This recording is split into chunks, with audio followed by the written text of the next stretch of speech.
This is a nice purple garlic, and they are more valuable than the normal white garlic, and they are very nutritious.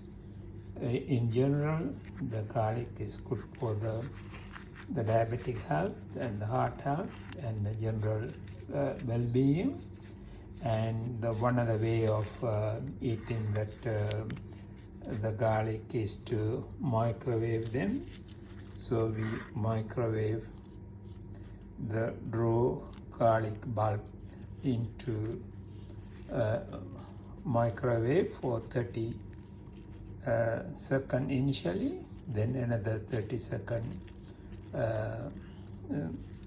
in total. So in total is about 60 seconds. You put the garlic in the microwave, then what you get is very nice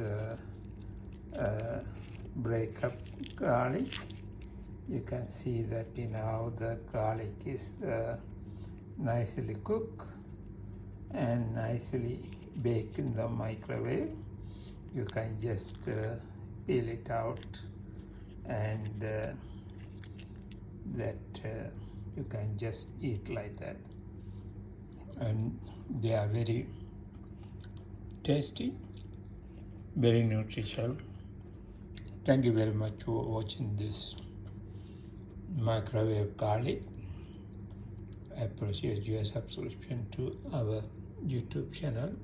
Thank you.